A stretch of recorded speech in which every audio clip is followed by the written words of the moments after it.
It's great to see the Australian public awake to what's happening in Labor's budget, with the headline in today's Australian.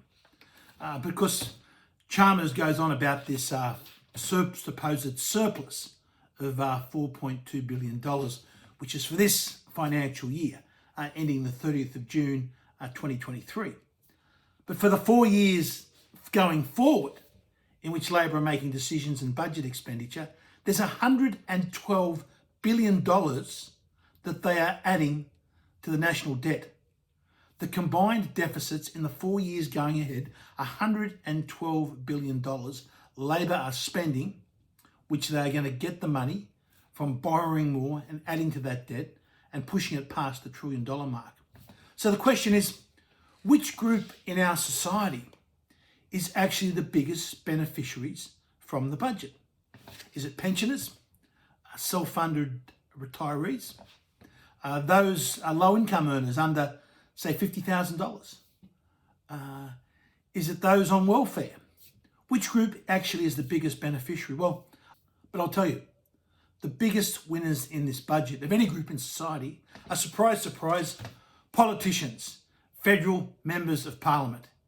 Every federal member of parliament, all 151 members of the House of Representatives and 76 senators, are getting an extra staff allocation. So what is this costing taxpayers? Well, over the forward estimates, $159 million that the taxpayers are spending.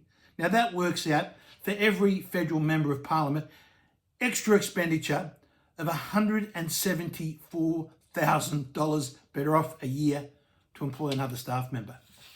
And what will that staff member do? Remembering backbenchers get 4.5 staff already.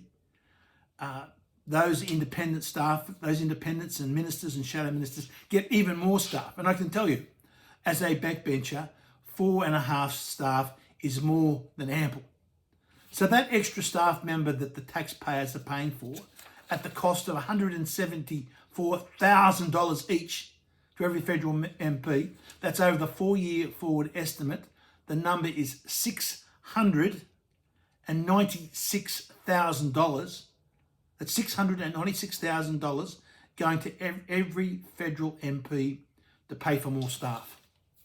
And those more staff, of course, will actually help that federal member get elected. So you can see why Labor are doing this. They have a huge majority in the parliament. They know if they can hold their own seats, the coalition will never get back into office.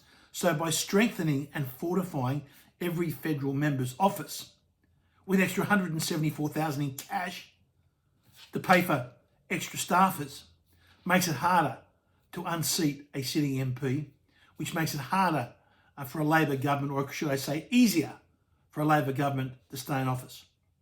So when you go back through all those groups, just remember this budget, what Labor are up to. The biggest winners out of this budget, federal members of parliament, an extra $174,000 each for each year going forward to pay for extra staff for themselves, to help themselves get re-elected. It's a farce, it's a joke, but again, the Liberal Party are so weak, their members are happy to cop that $174,000 each rather than raise it as an issue.